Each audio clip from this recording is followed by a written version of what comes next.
Congress party మొన్న assembly ఎన్నికలప్పుడు ప్రజలకు, మహిళలకు, రైతులకు, యువకులకు, పిల్లలకు అందరికి ఏమేమి హామీ ఇచ్చిందో హామీలు బాకీ ఉన్నటువంటి వివరాలన్నీ కూడా బాకీ కార్డు రూపంలో మీకు అవగాహన కోసం మీకు ఇవ్వడం జరుగుతుంది. మళ్ళీ ఎన్నికలు వస్తాయి కాబట్టి కాంగ్రెస్ వాళ్ళు వచ్చి మళ్ళీ చెప్తారు.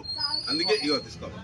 బాకీ ఎంత ఉన్నారో, రైతులకు ఎంత ఉన్నారో, అదే యువకులకి ఎంత బాకీ ఉన్నారో, ముఖ్యంగా ఆటో కార్మికులకు ఎంత బాకీ ఉన్నారో, ఇట్లా అన్ని రంగాల వారికి ఏ రకమైన బాకీ ఉన్నారో ఆ బాకీకి సంబంధించిన వివరాలతో కూడినటువంటి బాకీ కార్డు మీకు ఆలోచన కోసం ఇది పంపిణీ చేయడం జరుగుతున్నది. తులం బంగారం బాకీ కూడా ఉన్నది. ఎన్నికలప్పుడు కాంగ్రెస్ పార్టీ వచ్చి 20,000 ఇస్తామన్నారు. ఇచ్చిలా తులం బంగారం ఇచ్చిలా ఇట్లా పని చేసుకునే వాళ్ళకు, భూజాగా లేని వాళ్ళకు 12,000 సంవత్సరానికి ఇస్తామన్నారు. ఇచ్చిలా కాంగ్రెస్ వాళ్ళు ఏమేమి బాగున్నారో ఇప్పటి వరకు ఈ 22 నెలల్లో ఆ వివరాలన్నీ టీఆర్ఎస్ పార్టీ ముద్ర కొట్టించి కార్డు రూపంలో బాకీ కార్డు అని మీకు ఇస్తుంది. కాంగ్రెస్ వాళ్ళు వచ్చినప్పుడు నిలదీయాలి.